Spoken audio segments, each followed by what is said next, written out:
So, Sangha.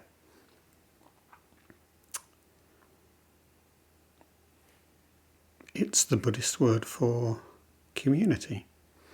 It's the third jewel of the three jewels, Buddha, Dharma and Sangha. And in some ways it's the most obvious, and in some ways it's the hardest. If we think how we come to practice, I'm part of Ordinary Mind because somebody lent me some CDs of Joko's talks many years ago. And they're talks given to the Sangha, and you get little glimpses and insights. But at the same time, listening like that, separately from the Sangha, or even more so if we're reading the books, and let's face it, most of our contact for most of us with Zen is reading the books. And it's a one-on-one experience. It's you're listening, reading to the teacher, and it's for me.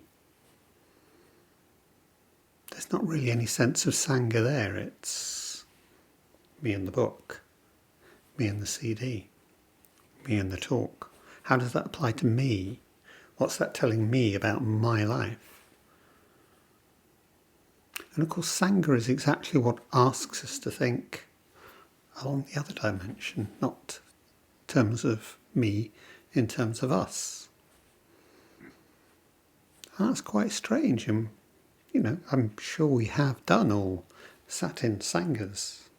Got me, and there's the teacher over there, and there's me. So it's difficult. So here, are we part of this Sangha as individuals or a community or both?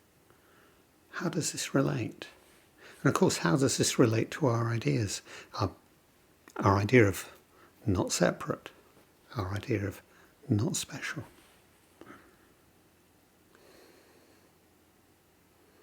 Zen is in origin a monastic tradition. Principle of the monastery is the same. We basically look the same, we do the same things at the same time, we do them together. And a significant part of renunciation is the idea of giving up difference, giving up the difference of our individuality. Of course, Shunryu Suzuki reminds us that when you're all dressed the same, when you're all sat in the same posture, all doing the same thing, actually that's when the real differences between people show up. And, I think he's probably got a point there. But obviously we come from a very different direction. We lead ordinary lives, real lives, lives of complexity, lives which are all unique and different from each other. And obviously we bring our difference to Sangha. If we were in the same room or wearing the same robes, that wouldn't be so apparent. And maybe that's part of the issue in doing it that way. But as soon as we do come and we join and we share in this space, what becomes immediately apparent? Well, actually, all our similarities, the fact that, hey, as soon as we start opening it up, we're all facing the same kind of questions. Personal history, relationship, wondering what this Zen business is all about.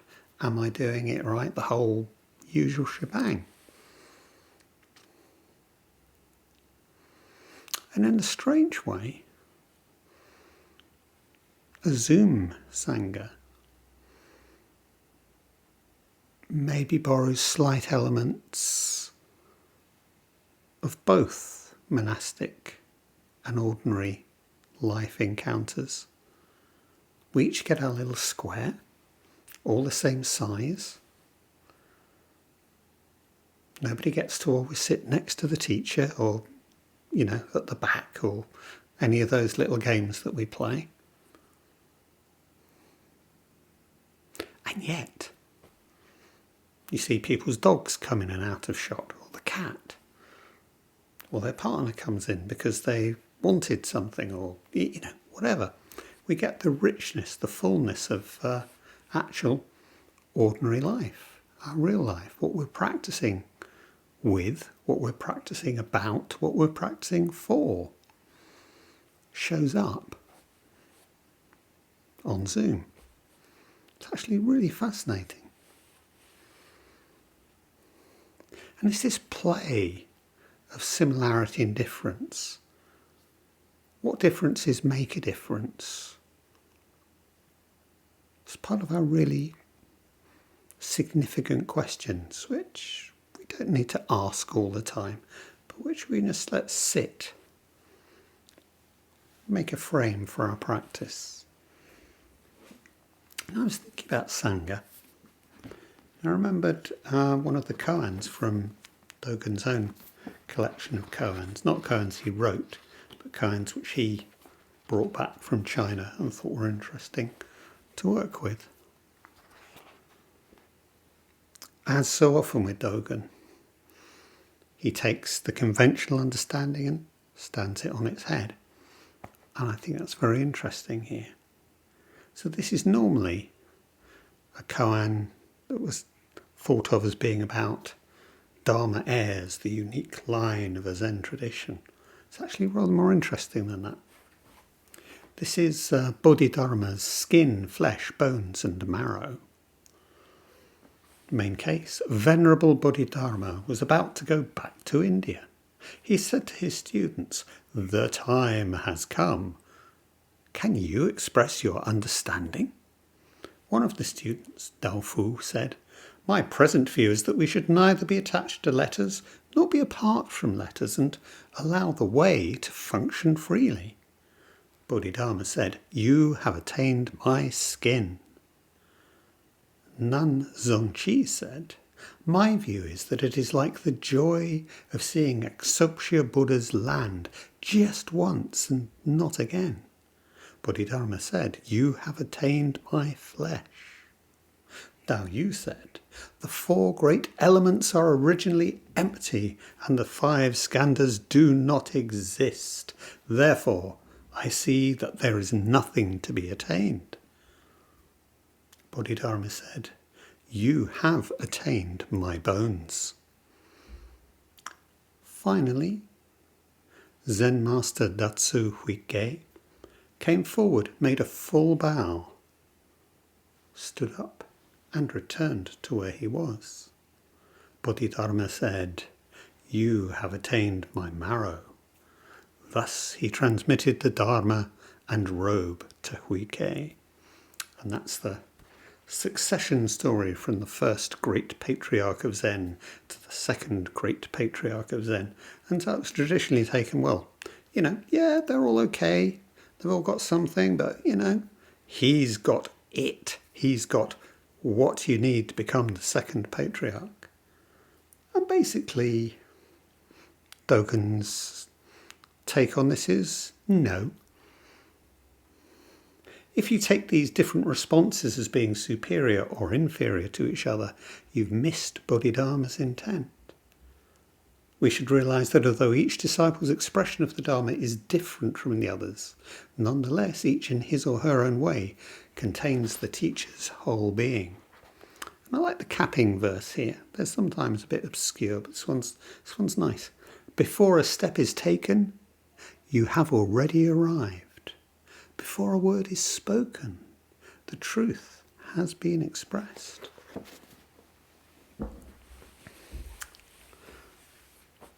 So I want to take this in a slightly different direction, that we might start by thinking about teachers in this game, because what's the point of a teacher?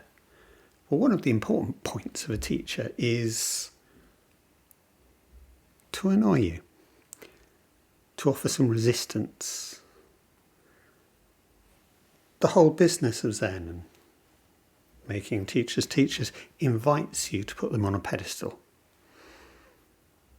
and then to get either dreadfully impressed and starstruck, or go, "That's not fair, they're no better than I am and try and pull them off the pedestal.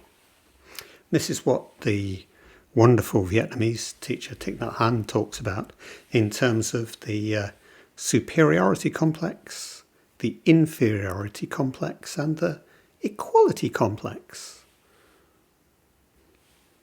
Either we set up or we want to pull down and we say, oh no, it's all equal, there's no difference. And the whole point about this koan is, no, there is difference, there's all kinds of difference. What kind of difference does each difference make? What do my feelings about this show me about me? What kind of games are we playing? What kind of games are we playing with the teacher?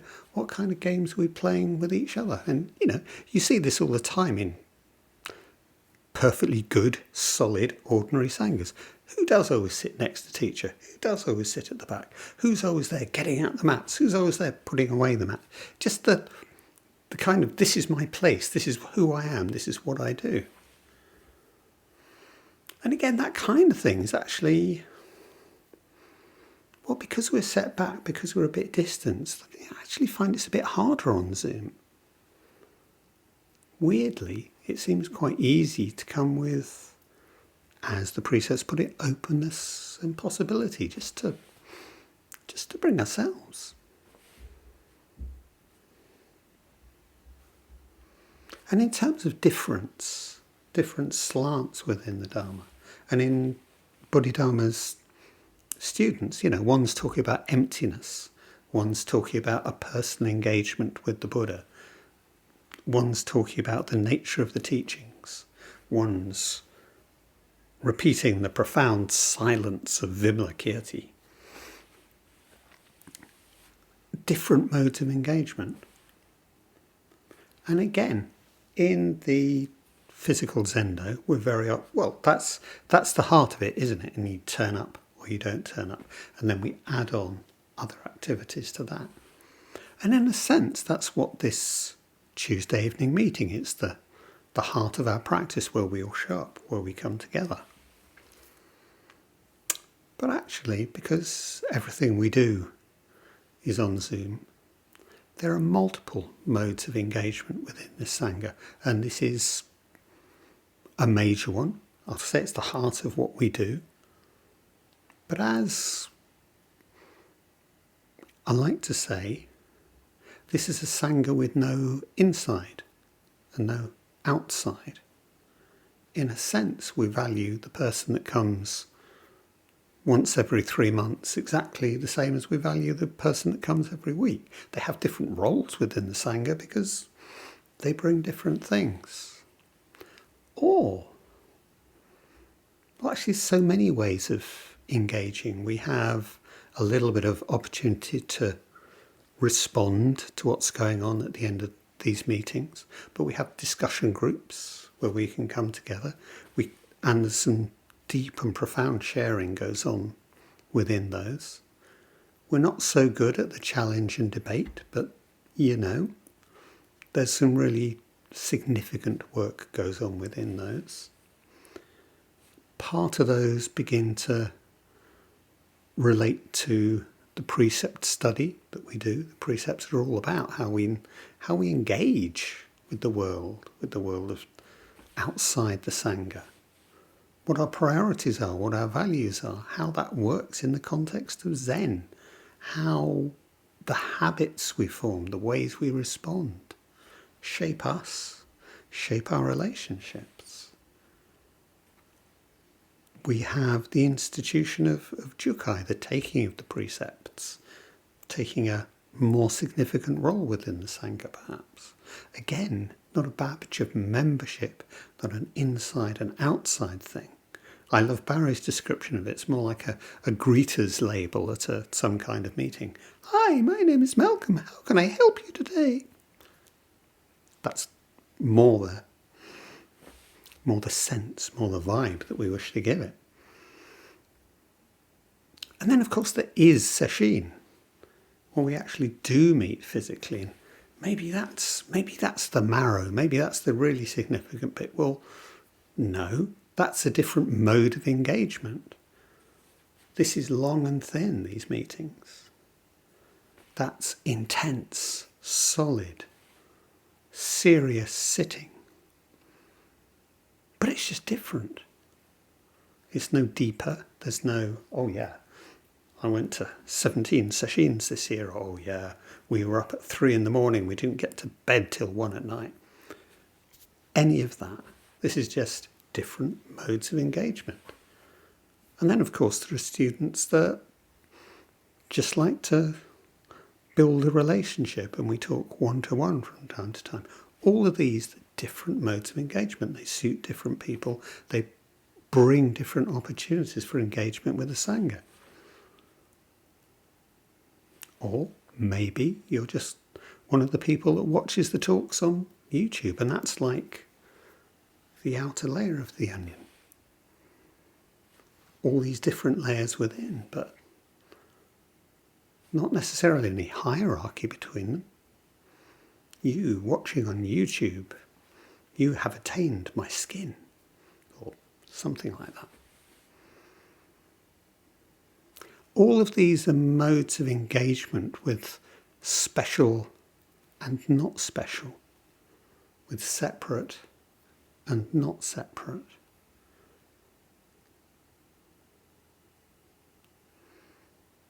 They embody, in some ways, the paradox of what we do. We talked about modes of engagement. Actually, we can take this through into the physical objects that we work with. The bell, incense, or the sonic objects, the sound of the bell, the gutters, the chants. Joko Beck actually took the Buddha off the altar and put a rock there. Very nice rock. Engagement with nature, natural form, impermanence. Very good.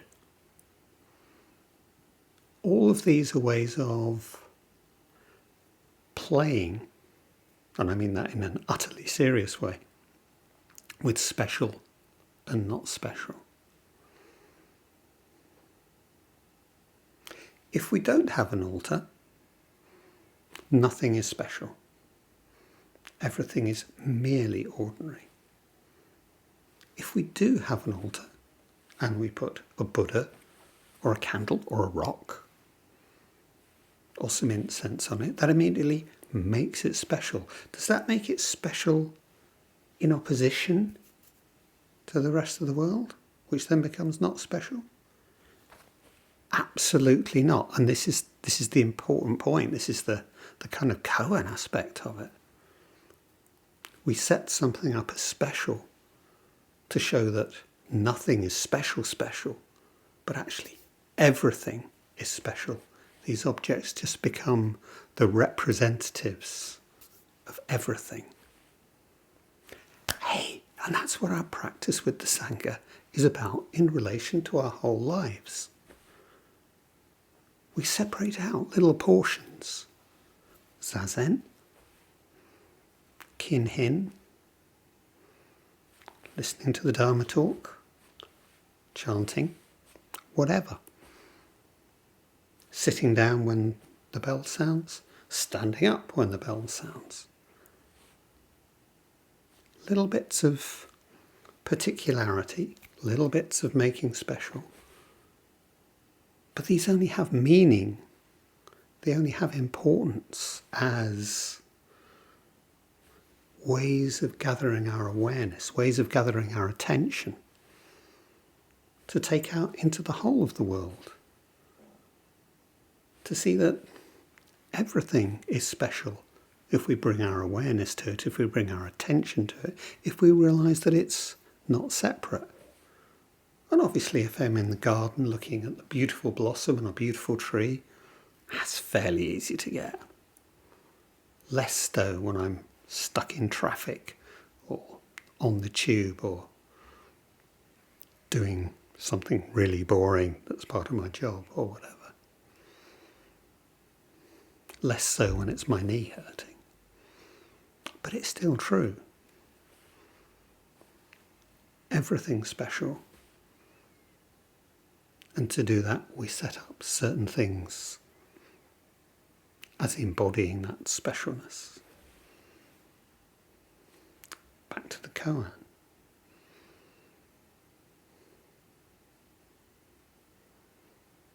So this idea of everything as practice, everything as, in that sense, ritual. Yeah? Well, yes, because we all have rituals. We all have so many daily rituals. Are they special or not special?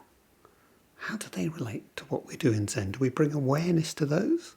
Or are they just opportunities for forgetting? What's their significance in our life? Do they save all beings? Do they make people miserable? How does it work? How does our life work? And again, what we do here, we model that. We experiment with that. And we notice our resistance. We notice our resistance to the pain in our knee. We notice our resistance to the idea of having to have that difficult conversation or that difficult memory popping into my head in the middle of Zazen. And we work with that resistance because this is our life. This is our engagement with reality.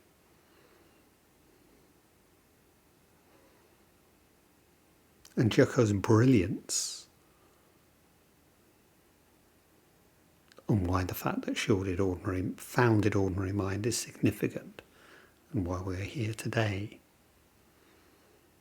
is because that understanding the universality of working with our resistance, the universality of seeing everything as practice, everything as ritual, everything as setting up within a framework which relates back to, at one level, 2,500 years of practice,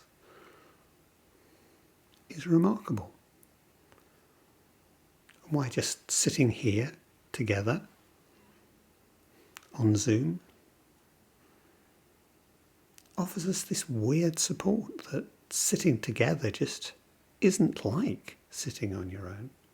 And yet, strangely, sitting on your own seems to become much more possible when you're also sitting together. That hearing other people's deep sharings echoes, evokes a response in us. And that we have this strangely distant yet intimate connection with each other. As we strangely develop with Dogen, with Bodhidharma, with Shakyamuni and the rest. Sangha, definitely our third jewel.